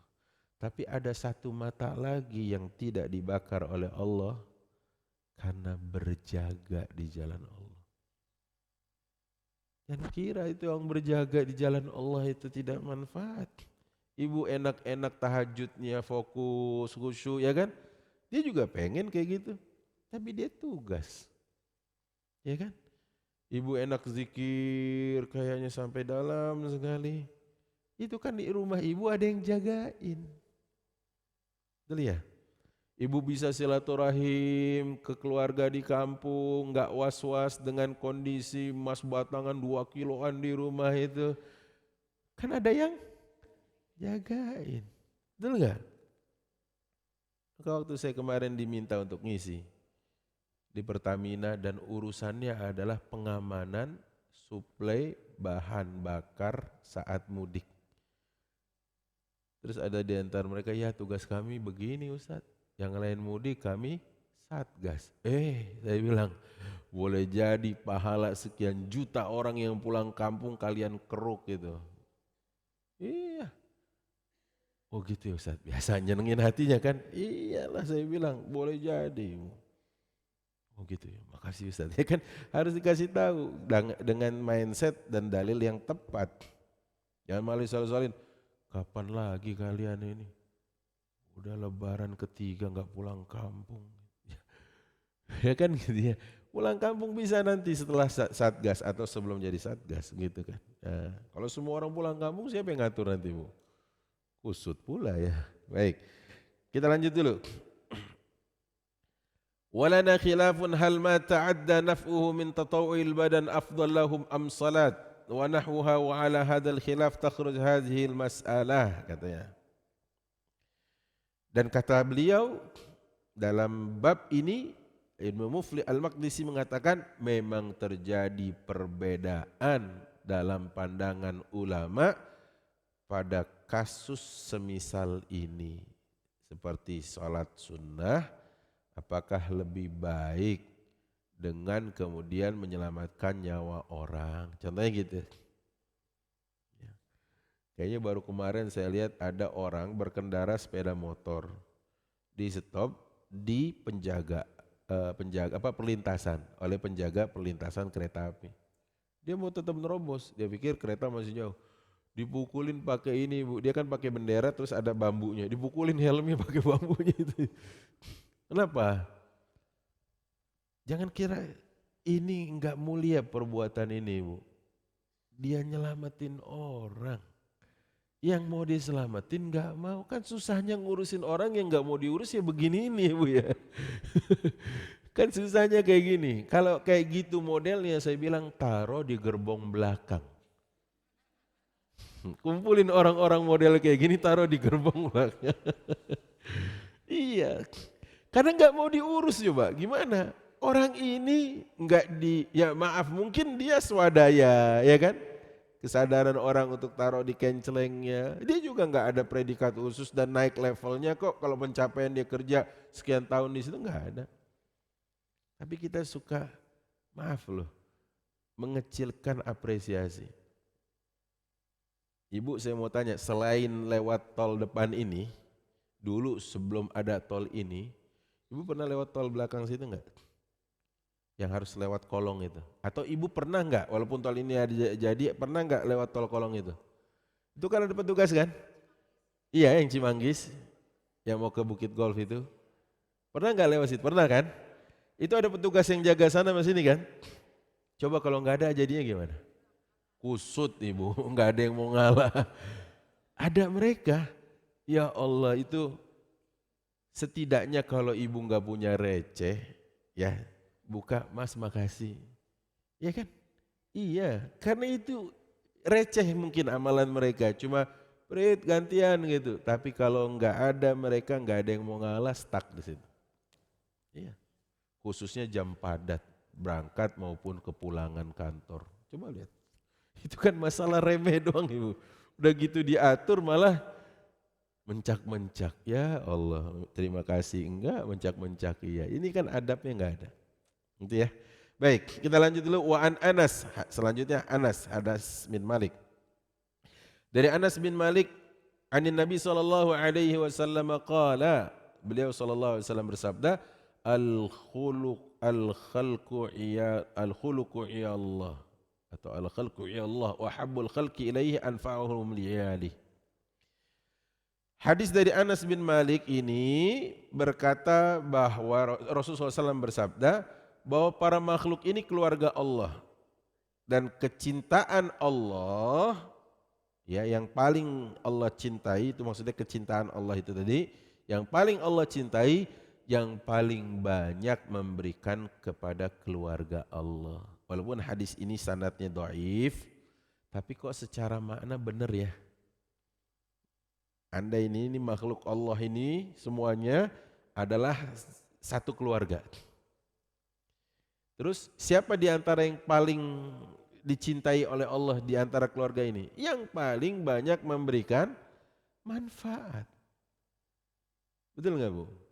Sekarang gini deh, ibu adik-beradik berlima gitu. Tapi ternyata dari 5 ini ibulah yang paling bisa memberikan manfaat. Siapa yang paling cinta kepada ibu? Semua anggota keluarga. Orang tua, kakak juga sayang, adik-adik juga hormat. Betul kan? Iyalah.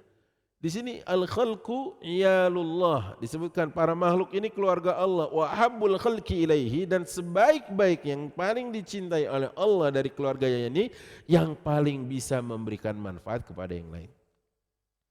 Hanya hadis ini dhaif. Ada hadis yang lebih kuat, ada. Khairun nas anfa'uhum linnas. Itu yang paling kuat. Sebaik-baik manusia yang paling banyak memberikan manfaat kepada orang lain. Iyalah, pasti. Bahkan di salah satu perbincangan kami dengan seorang syekh dari Yaman, namanya Syekh Dr. Labib Najib. Kalau ngucap kata Yaman ini jadi kayak ingat sesuatu ya. Baik, Syekh, maksudnya inilah Bu, maksudnya nasi kebuli ya. Baik, waktu itu beliau bilang gini, dalam perbincangan saya di Pejaten, saya ketemu sama beliau dan bincang, orang itu kalau tangannya ringan, kata beliau, kendati dia, maaf, secara pribadinya mungkin ada kemaksiatan, orang suka lupa dengan maksiatnya tapi ingat dengan kebaikannya. Yang celaka, kata beliau, sudah ahli maksiat tangannya pelit. Saya bilang benar juga sih, ya kan gitu ya. Ada orang yang dimaklumi, udah nggak apa-apa tapi dia baik kok, gitu kan. Coba kalau setiap 5 tahun sekali, banyak kan mantan napi ada ikut nyalon, ada kan ya? Ada lah gitu-gitu, tapi kan termaafkan karena serangan Isya atau Maghrib. Serangan fajar, ya kan termaafkan kan. Maksud saya, pada saat kita bicara tentang fitrah sebagai manusia, manusia itu tahu Bu, kecenderungan kepada, kata Ali bin Abi Thalib, wa inni ra'aitu anna an-nasa qad malu ila man indahu malu. Artinya, aku kok melihat orang tuh punya kecenderungan dan kecondongan, disebutnya malu. Malu dalam bahasa Arab ya. Ila man indahu malu, kepada orang yang punya malun. Malun apa di sini? Harta, ya kan? Kata Ali, aku melihat orang tuh punya kecenderungan kepada orang yang punya harta. Inni ra'aitu anna nasa qad malu ila man indahu malu wa man la indahu malu anna nasa qad malu. Tapi kepada orang yang punya harta, orang suka bosen, lah ngapain, gitu kan? Itu kata Ali bin Abi Thalib. Bukan Ali itu mindsetnya kapitalis, materialistis, bukan. Tapi maksudnya secara fitrah manusia kan emang suka harta Ibu. Lihat kata Allah, wa tuhibbunal mala hubban jamma. Kita ini manusia, kata Allah, itu di setting, diinstalasi sama Allah, suka. Itulah makanya agar kecintaan kita kepadanya tidak melampaui kecintaan kita kepada Allah, ada syariat zakat, ada wakaf. Nah ibu tadi yang WA saya, kalau valuasi per meternya itu NJOP 1 meternya 4 juta dikali 3.000 meter, kira-kira jadi duitnya berapa Bu? Berapa coba? Jadi berapa? Berapa M? 12 miliar. Apa kita minta mentahnya aja ya? 4 juta dikali 3.000, 12 miliar Ibu. Iya, minta mentahnya. Iya. Coba, tapi dia mencoba untuk dibalikan kepada Allah. Baik, itu kalau 3.000 meter. Betul. Nah ini dia makanya, nanti Ibu Fatimah nanti kasih tahu saya gimana itu cara konsepnya. Saya lagi juga, yang penting saya lagi mikirin gimana nih. Apa diumbar aja gitu kan, layaknya di New Zealand gitu. Seperti Reza Abdul Jabbar, ya kan? Iya, TPG gitu ya. Saya juga, makanya maksud saya gini, lah pesantren yang ibu-ibu pernah datangi itu 1 hektar. Kalau NJOP-nya 4 juta kali 1 hektar 10.000, sekarang berapa hasilnya coba? 40 miliar. Kalau kami nggak amanah, kami jual itu barangnya kan. 40 M Bu, ya kan? Di rumah sih ada, di pesantren juga 40 M ada ember tapi iya, Bu, itu kan apa ya? Bukti kalau Allah lebih dicintai, dunia itu enteng, betul kan Bu? Punya tanah 1 hektar dengan nilai 4 juta. Kalau di total 40 miliar, kan orang hitung 40 miliar. Gitu. Dan sekarang di WA punya tanah 3.000, harganya NJOP 4 juta. Jadinya 12 miliar. Kalau kami silau juga, kami bilang mentahnya aja deh biar kami yang olah kan gitu ya. Makasih nih Ibu Fatima tadi ngasih saran gitu ya, dibikin aja.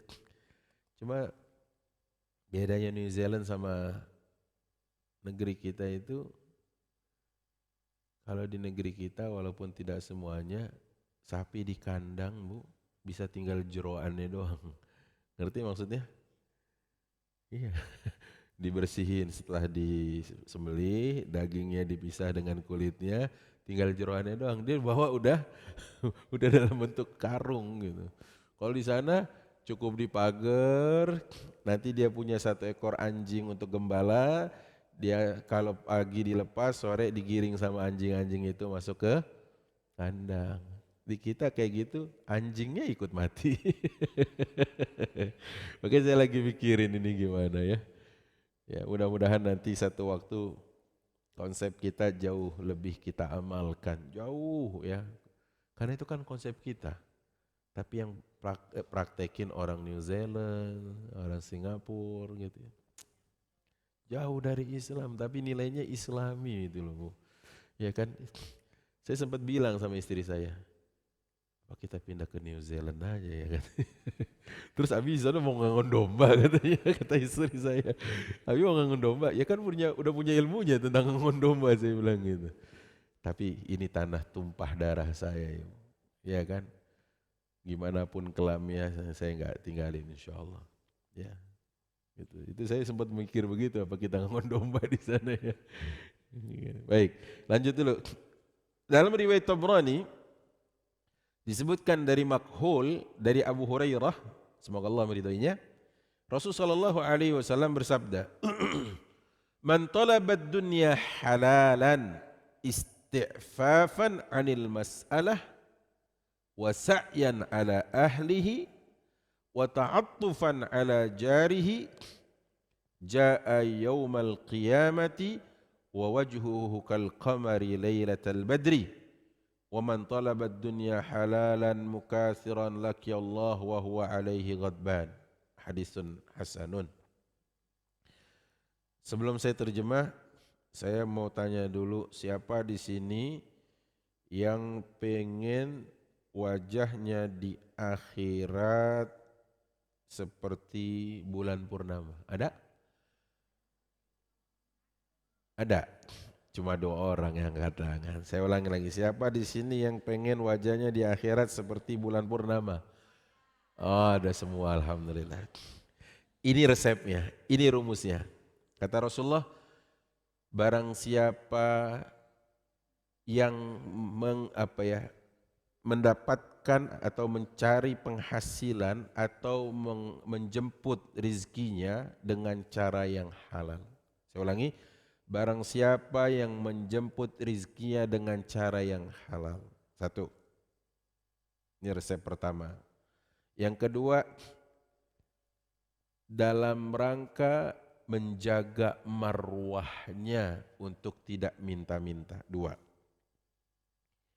Yang ketiga, sebagai tanggung jawab atas keluarganya. Yang ketiga, sebagai tanggung jawab atas keluarganya. Yang keempat, dalam rangka mengusahakan kerukunan kepada tetangganya. Jadi barang siapa yang menjemput rezekinya yang halal tadi itu dalam rangka menjaga marwahnya, tanggung jawab atas keluarganya, ya, mengusahakan kerukunan dengan tetangganya. Kata Rasulullah, ia datang pada hari kiamat dengan wajah seperti saat purnama. Ya Allah, nanti bisikin nih istri-istri bisikin ke suaminya, ibu-ibu bisikin ke suaminya, ya, bilang, ayah, nih kata Ustadz Ahmad kajian kita pagi ini. Kalau kita semua mau glowing, ini skincare-nya, gitu ya. Ini skincare-nya nih, cari yang halal, jemput yang halal. Niatkan untuk tidak jadi peminta-minta, menjaga marwah, ya. Terus sebagai tanggung jawab terhadap keluarga dan usaha untuk hidup damai dengan tetangga. Ya kan gitu. Bu, kalau tetangga dalam kehidupannya saling berbagi kemanfaatan, kira-kira bakalan rame atau guyup? Guyup, udah gak usah diajarin. Pasti. Kita pergi kemana-mana mikirin tetangga, ya Allah, apa yang kita kasih ya, karena dia ikut jagain rumah saya. Kan gitu kan? Bawa pulang, gak banyak, tapi dia seneng dikasih. Dari Palembang kasih kapal selam, ya kan? Kapal selam taruhnya di mana, gak punya laut ya. Baik, tapi barang siapa yang mencari dunia, maksudnya menjemput rizkinya. Halalan, halal sih, mukathiran, cuma untuk memperkaya diri. Memperkaya diri doang. Dia enggak pikirkan apakah marwahnya jatuh, bodo amat, gitu ya. Maka ini datang dalam keadaan dimurkai Allah. Cuma buat dirinya sendiri, ngerti nggak Bu? Dia nggak ada mindset tentang sosial, nggak ada.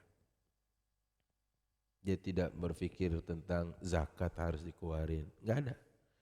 Dia nggak pikir bahwa ada panti yatim, rumah-rumah tahfiz Quran yang harus juga disokong, nggak ada pikiran itu. Allah murka sama orang kayak gini. Allah murka. Hadisnya hasan, dalam riwayat disebutkan dari Tabrani dari sahabat Abu Hurairah radhiyallahu anhu. Jadi halal saja ternyata dari sini belum cukup. Tapi halal yang manfaat. Ya kan gitu ya.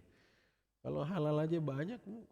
Tapi kalau enggak manfaat, apa itu manfaat? Ada efeknya, ada impactnya kita kasih ke sekitar. Yang sekitar paling dekat siapa? Keluarga. Yang sekitar paling dekat siapa? Tetangga. Itu ya. Itu dia yang tadi dimaksud. Orang-orang yang nanti datang dalam keadaan wajah yang seperti malam purnama. Baik, saya lanjutkan dulu dua paragraf, baru setelah itu kita sesi tanya jawab.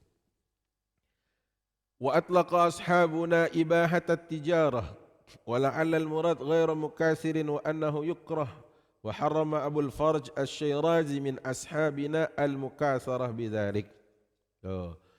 Yang dimaksud katanya oleh para sahabat dan guru-guru kami dalam menjelaskan makna mukasiran, dia hanya memperkaya dirinya. Kalau memperkaya dirinya persis yang Allah ancam dalam Quran surat At-Takatsur. Alhaakumut.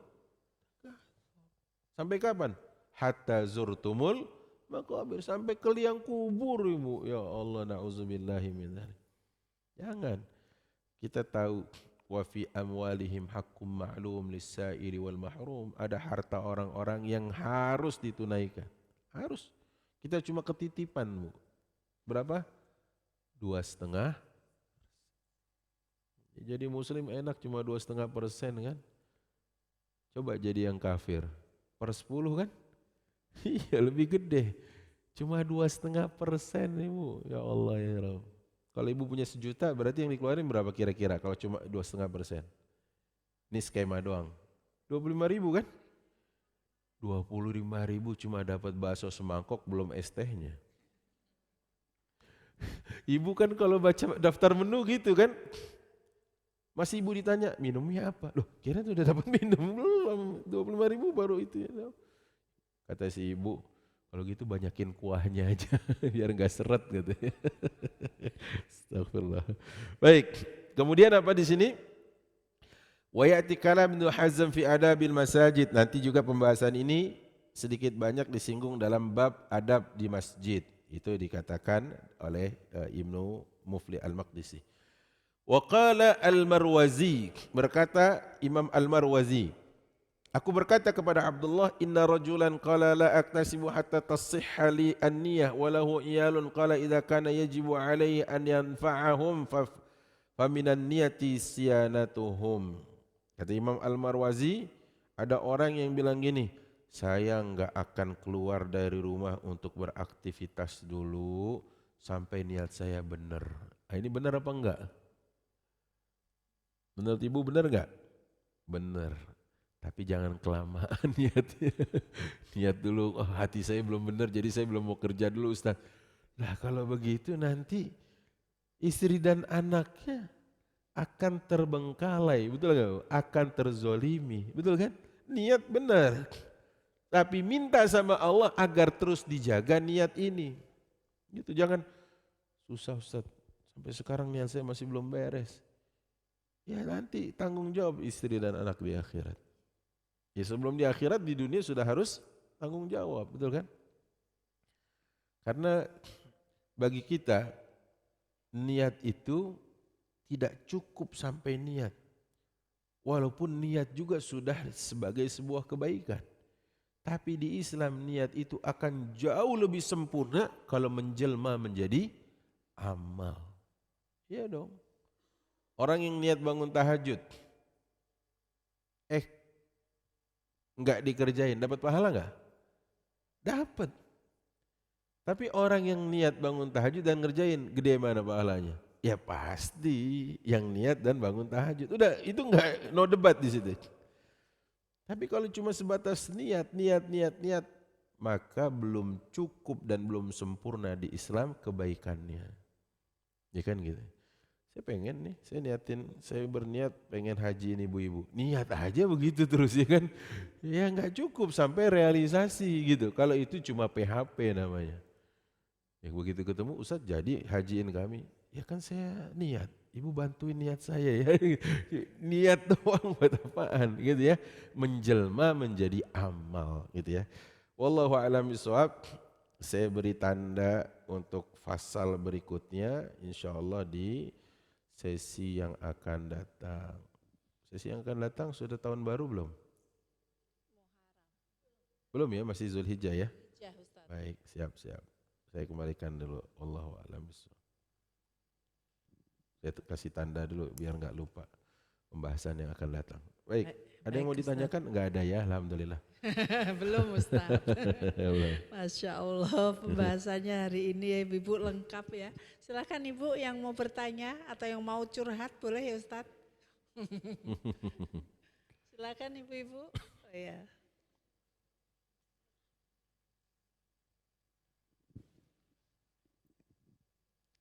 Assalamualaikum warahmatullahi wabarakatuh. Assalamualaikum. Pak Ustadz mau menanyakan mengenai harta emas yang ada yang kita miliki, kalau udah melebihi hisab kita harus bayar zakat. Tapi kalau itu kita belinya dari dulu Pak dengan nilai yang lebih murah dari sekarang, apakah bayar zakatnya sama apa seperti harta dulu apa sekarang Pak nilainya membayar hisabnya? Demikian Pak, terima kasih. Baik. Assalamualaikum warahmatullahi wabarakatuh. Assalamualaikum warahmatullahi wabarakatuh. Ini saya catat nih Bu. Silakan ada lagi Ibu. Baik. Ada? Ada.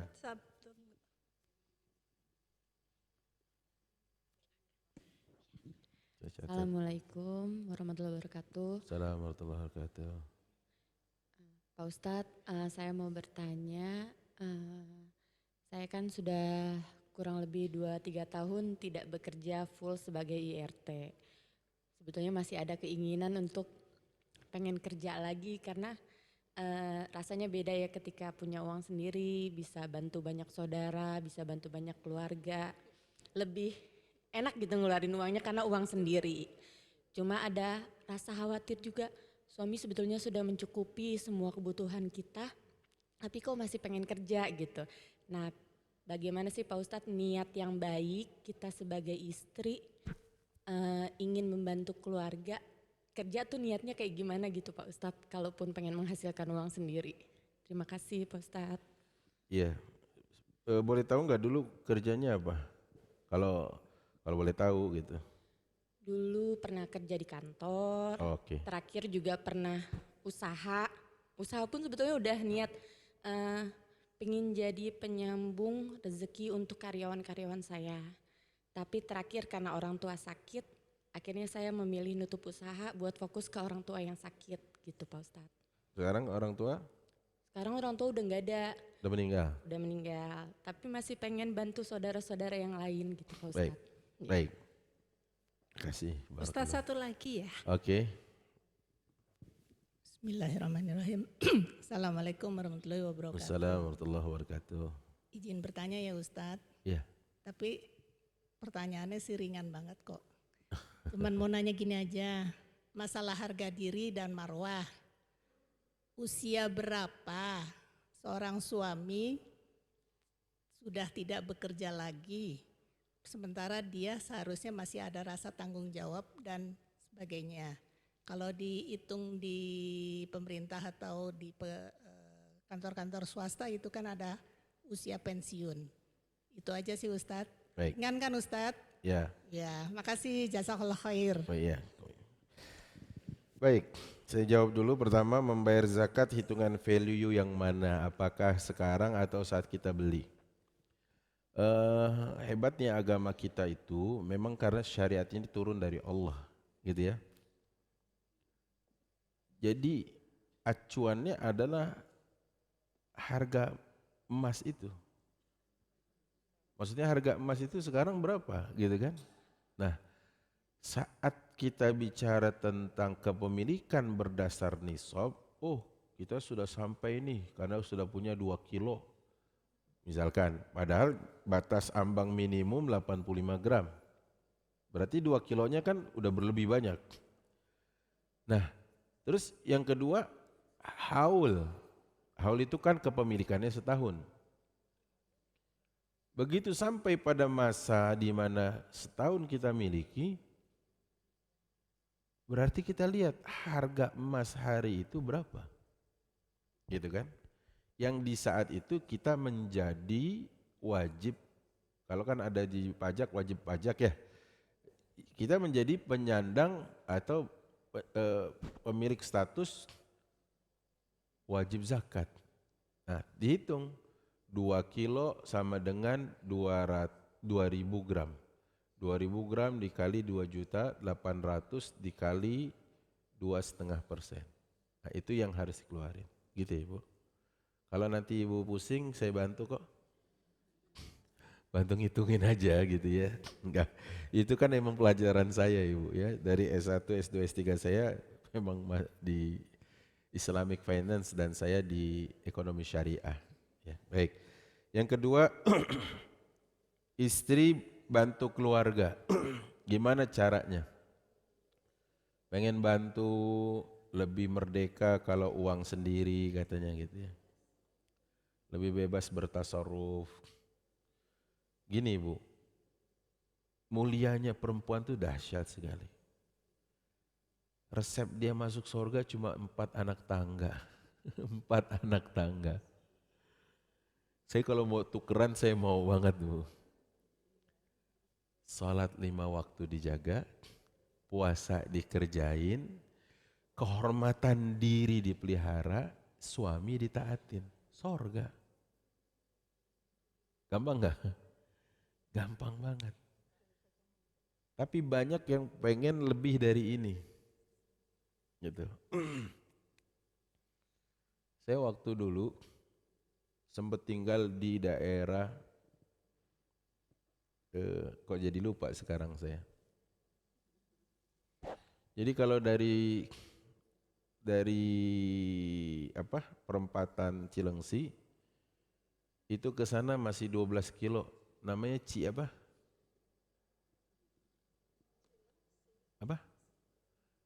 Yang mau ke arah Jonggol itu sebelah kanan. Citra Indah, Masya Allah. Udah lupa nggak ke sana jadi mantan sih ya, jadi harus dilupain ya. Rumah saya itu kalau saya buka, ibu beneran bukit langsung. Bukit di belakangnya gitu. Akhirnya waktu itu saya bilang sama istri, Mi, masih berapa lama lagi ngajar di sini? 2 tahun, Mi. 2 tahun selesai? Iya. Ya udah, 2 tahun selesai, selesaiin S2-nya, kita pulang Jakarta. Saya bilang gitu. Karena saya harus keluar dari Citra Indah itu sebelum subuh, Ibu. Saya sampai ke rumah setengah 10 malam. Bayang sudah?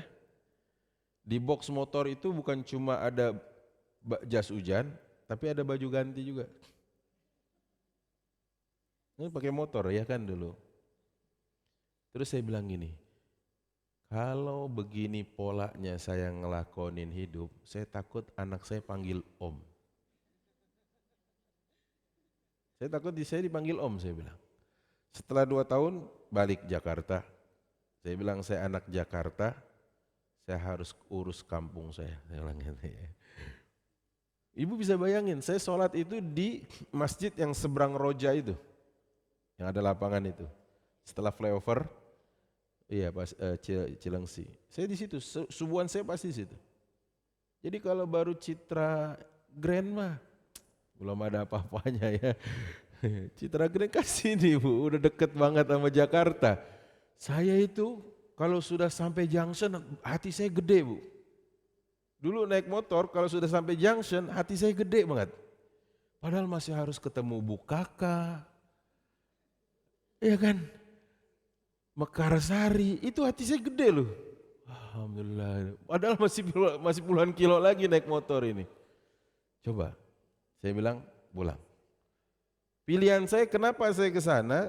Karena waktu itu istri saya masih ngajar sebagai wakil kepala sekolah bidang kesiswaan.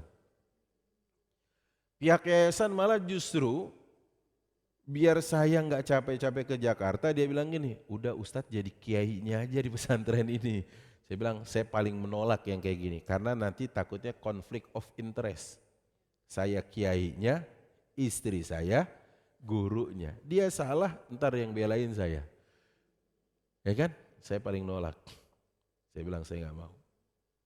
Mungkin ibu tahu nama pesantren khusus akhwat di situ ada namanya. Saya nggak mau. Sampai akhirnya ownernya meninggal. Rahimahullah. Saya pulang. Saya ajak pulang dia ke Jakarta. Pulang. Karena tugasmu ikut suami dan taat suami. Selagi saya masih sehat, insya Allah saya pastikan kamu makannya tetap nasi. Bukannya beling, bukannya apa. Saya bilang. Pulang Bu, akhirnya pulang. Pulang ke Jakarta. Cuma memang kalau ditanya, gimana dong nih pengen ini? Saya bilang kalau anak orang kamu ajarin, masa anak sendiri kamu gak ajarin? Anak orang kamu jadi wakil kepala sekolah bidang kesiswaan. Ini anak kamu nih. Di DM sama teman-temannya di Japri, masa S2 cuma ngurusin anak? Jawab, alhamdulillah. Anak-anak diurus dan dididik sama S2. Bukan sama ART yang gak jelas pendidikannya. Ya. Jadi cara dia mengobati itu tadi daripada saya kan pengen gitu. Ya kan? Ada orang yang terus buat apa gelar S2 saya ini? Saya bilang nanti habis selesai urusan habis S3 insya Allah udah ini kamu lanjut jadi guru besar. Saya bilang gitu. Saya bilang gitu sama dia kan. Karena biar kita didik anak-anak dengan pride bahwa orang tua saya belajarnya juga sungguh-sungguh. Dia bilang gitu. Orang tua saya ngajarin saya juga sungguh-sungguh bukan setengah hati. Saya bilang, nah kan. Tapi ada gak keinginan membantu? Ada, pasti. Saya bilang, selagi saya masih kuat, saya gak bedain mana mertua, mana orang tua. Untungnya keluarga dia cuma berdua. Satu kakak ipar saya, kolonel angkatan udara, satu dirinya dia, ya kan? Jadi saya nggak berat-berat banget kan gitu. Kan gitu. Ya, mungkin strategi saya juga dulu ya, cari istri gitu. Cuma kalau ditanya bisa bantu gimana ya Ustadz? Alhamdulillah sekarang banyak kemudahan yang Allah kasih. Bisa jadi dropshipper, bisa jadi reseller, hanya dalam genggaman handphone. Iya loh Bu, sekarang justru era digital ini yang punya kios 8 di Tanah Abang tutup. Dan sekarang beralih ke online shop. Ini tetangganya Bu Danti itu, punya 6 toko di Tanah Abang.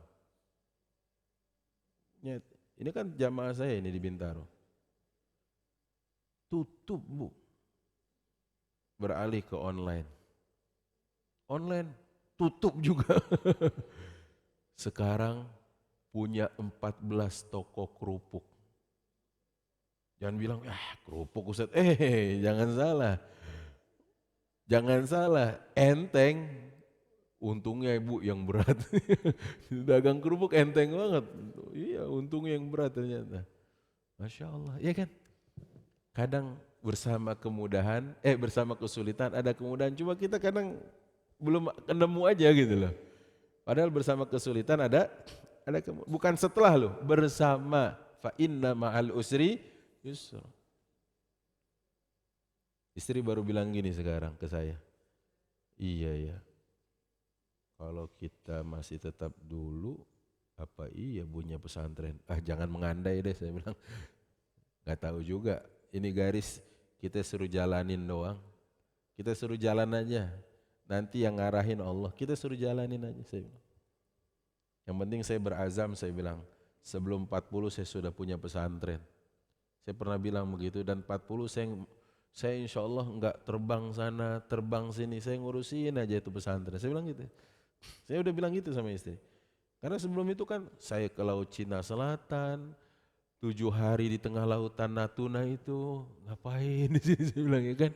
Masuk ke pedalaman ketemu Dayak, pergi ke Papua. Saya udah keliling alhamdulillah Ibu. Maksudnya saya sampai bilang 40 tahun saya punya pesantren, saya mau di situ. Saya bilang, alhamdulillah. Doa itu terijabah satu-satu. Pokoknya tinggal ngupdate status ke Allah aja.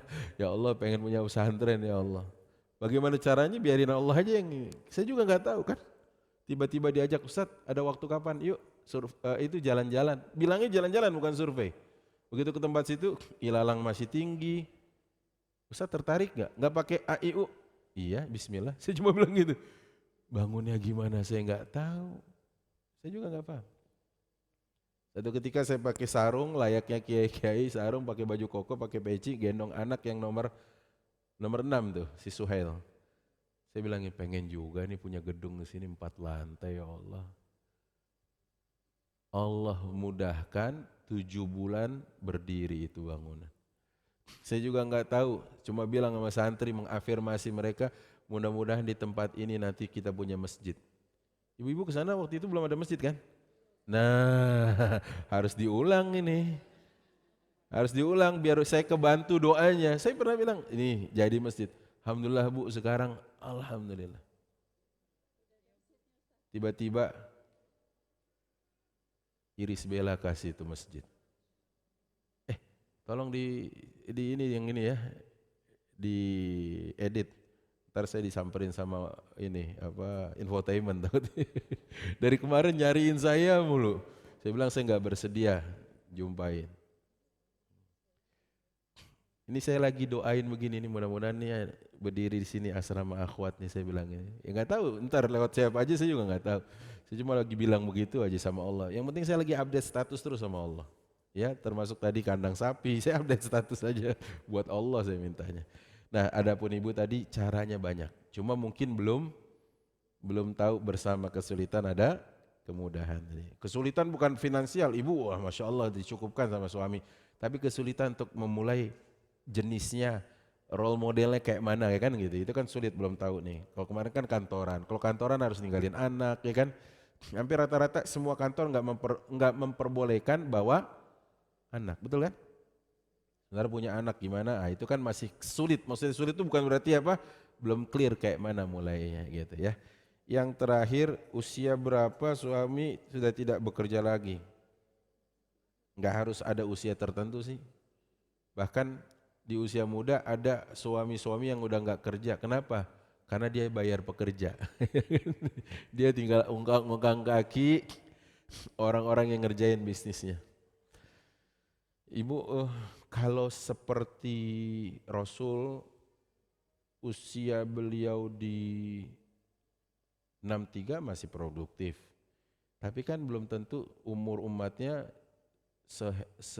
kalau bahasa saya sesehat beliau. Gitu loh. Rasul 63 itu Bu masih pergi haji Bu. Madinah Mekah nggak pakai kereta cepat. Ibu nanya ke saya, umroh Ustaz pakai kereta cepat apa pakai bus? Ya kan gitu kan. Pakai bus 6 jam, pakai kereta cepat 2,5 jam, kan gitu kan. Rasul 63 tahun masih Allahu Akbar. Itu pakai kendaraannya unta doang. Ini jadi usia sama, kekuatan fisik enggak sama. Usia sama, mungkin peluang untuk berkarya enggak sama. Jadi kita enggak bisa pukul rata-rata. Yang bisa dipukul rata-rata itu adalah kantoran dengan usia pensiun, ya kan? Itu pun masih ada namanya kebijakan dikaryakan loh. Pensiunan tentara usia sekian puluh tahun, tapi jadi komisaris di perusahaan A, ada kan? Ya itu banyak di negeri tertentu ada, gitu, ya kan? Usia pensiun ada namanya profesor, sebentar, saya lupa nama istilahnya kalau di dunia perkampusan. Profesor, bukan, kalau itu 70 saya tahu, bukan. Nyamber aja udah kayak apa Pertamax ya, paham Bu? Profesor yang ini loh istilahnya, emeritus. Ibu tahu? Profesor emeritus merupakan gelar kehormatan tertinggi yang diberikan kepada seorang profesor yang telah berkontribusi secara signifikan dalam bidang pendidikan. Nah, biasanya itu dikaryakan hingga usia 75 tahun. Emeritus. Jadi dia pensiun sudah. Tapi masih dikaryakan sampai 75. Nah, itu tadi. Jadi enggak harus hitam putih. Kadang-kadang kita lihat kesehatannya, kadang-kadang kita lihat juga sudah ini peluangnya. Sekarang saingannya sama anak-anak fresh graduate Ibu, ya kan? Tapi sebagian perusahaan ngincer fresh graduate. Kenapa? Kalau dia nggak bisa ditegur, enak ngambek, abis itu gampang mecatnya. Kalau orang dulu dipecat, wah dia malah bertahan, dipecat malah bertahan, dipecat malah gugat. Nah, ini ribet yang begini, kan gitu ya. Makanya sekarang perusahaan juga ya tergantung cara mereka membuat kebijakan. Anak-anak Gen Z katanya kalau ditegur nih yang ada malah bukannya bangkit malah mutung gitu ya. Beda sama orang dulu ditegur, siapa, saya nggak ngulangi Pak, siap, perbaikan gitu kan. Nah, jadi emang generasi beda, zamannya beda, sudah beda. Nah makanya usia berapa suami sudah tidak bisa lagi, itu nggak bisa hitam putih. Kadang-kadang dia sudah sakit, sudah capek, sudah beda gitu ya. Kalau usia Rasulullah 63 masih produktif. Ya. Jam 11 tepat waktu An-Nikmah ya. Saya rasa cukup. Kenapa? Ada yang mau tanya lagi? Ada satu lagi Ustaz. Saya baik hati, ya saya kasih bonus. Ya, alhamdulillah jazakallah khair Pak Ustadz. Semoga Ustadz dan keluarga selalu dalam lindungan Allah. Amin ya rabbal alamin. Ada dua pertanyaan ya Pak Ustadz kaitannya. Tadi kan Pak Ustadz bilang wanita itu mudah untuk meraih surga, hanya 4 tingkatan. Berarti kan insya Allah ibu-ibu An-Nikmah ini bisa meraih surga itu, insya Allah. Nah tapi tingkatan surga seperti apa? Karena kan kaitannya lagi dengan hadis yang tadi Pak Ustadz bilang sebaik-baiknya manusia yang memberi manfaat pada orang lain. Pemahaman saya selain 4 tangga itu berarti kita kan harus melakukan kegiatan sosial yang banyak, yang bermanfaat bagi orang lain. Nah jadi mungkin 4 itu aja apakah bisa meraih surga setinggi apa. Nah, karena kita pingin Ibu apa maunya surga apa? Firdaus. Ya udah, buat ibu surga Firdaus. Amin, ya Allah, amin. Terus kemudian saya pribadi sangat ingin menjadi seperti Muhammad bin Syabani, kaya raya dan bersedekah yang banyak. Nah, cara saya menghibur diri saya karena saya belum bisa menjadi Muhammad bin Syabani adalah Nabi Muhammad saja tidak kaya, tapi bisa meraih menjadi manusia yang sangat mulia. Nah, apakah saya menghibur diri dengan cara itu benar, valid Pak Ustadz? Alhamdulillah, jazakallah khairan. Masya Allah. Saya tanya tadi itu, saya ingin, ini saya catat lah Ibu. Saya ingin mengatakan gini, lanjutan hadis itu bunyinya qila laha, dikatakan kepada wanita yang menjalankan 4 hal tadi, qila laha, dikatakan kepada wanita tersebut, udkhulil jannah min ayyi abwabil jannati syi'ti. Dikatakan kepadanya, masuklah engkau ke dalam surga dari surga manapun yang kau inginkan. Oke, saya tanya ibu tadi, mau masuk surga mana? Firdaus. Saya bilang masuk Firdaus. Kalau 4 dikerjakan. Oh, ditawarinnya sama Allah, silakan dari pintu mana? Bu, ilustrasinya masjid ini pintunya banyak. Ibu mau masuk lewat sisi kanan, masuk lewat sisi kiri, masuk dari pengimaman bisa juga, dari belakang bisa. Ya, dari atas bisa enggak? Kalau pakai tali gitu ya. Seperti itu. Cuma apakah Islam kemudian mereduksi keterlibatan perempuan? Enggak, silakan. Khadijah kurang apa donasinya terhadap perjuangan dakwah Rasul? Bahkan sampai sekarang nikmatnya Islam kita rasakan, Ibunda Khadijah dapat pasif income karena dulu pernah menyokong dakwah Rasul. Iya dong, kan saat yang lain menggenggam tangannya, beliau menggelontorkan hartanya untuk Rasulullah SAW. Kurang apa ya? Ya kan? Kalau kita pengen sosialnya sosial tadi, Masya Allah, iya dong. Sosial. Kurang apa beliau gelontorin hartanya? Iya kan? Kalau mau hidup rukun dengan tetangganya, biarkan kesaksian tetangganya bertutur tentang bagaimana kebaikan akhlak beliau. Tapi apakah harus keluar dan sudah tercukupi, harus keluar kemudian dia harus ini? Jawabannya enggak. Kenapa? Karena beliau tahu fitrahnya perempuan di mana dan seperti apa. Terus saya ingin luruskan, kalau ibu bilang Rasulullah itu enggak kaya, saya luruskan. Rasulullah kita kaya Bu. Ibu boleh cari, tanya ChatGPT, tanya Google, tanya AI, Rasul kita kaya. 100 ekor di musim haji disembelih oleh tangan beliau, silakan berapa puluh sendiri itu. Di tangan beliau disembelih sendiri. Beliau berkurban sebanyak itu. Coba. Belum berapa mahar beliau untuk istri-istrinya. Cuma kekayaan beliau bukan untuk memperkaya diri. Tapi untuk siapa? Umatnya lagi. Kalaupun ada riwayat yang kita baca, beliau pernah menggadaikan baju besi kepada Yahudi, bukan buat beliau. Tapi ada 80 orang yang tinggal di masjid menjadi ahlus suffah, makannya bergantung dari dapur beliau. Ya Rasul kita kaya Bu. Cuma kekayaan bukan untuk diri sendiri. Ini yang kita susah ngikutinnya. Ya kan? Nah itu dia. Jadi kalau anfa'uhum linnasnya, lah contoh Rasul kita. Wah, ya, tadi kalau kita bilang kaya biasa. Wah iya. Iya, tapi kuaya ini untuk orang lain. Nah, level kita belum bisa. Level kita masih membahagiakan diri sendiri. Dengan tulisan para motivator, kamu berhak bahagia loh. Ya kan gitu kan ya. Padahal kebahagiaan itu dalam riset dikatakan saat memberi nanti itu hormon-hormon baik keluar semua. Waduh. Nah itu levelnya Rasul kita Abu Bakar, Utsman, Abdurrahman bin Auf, Suhaib bin Sinan Ar-Rumi, itu levelnya udah sampai situ semua.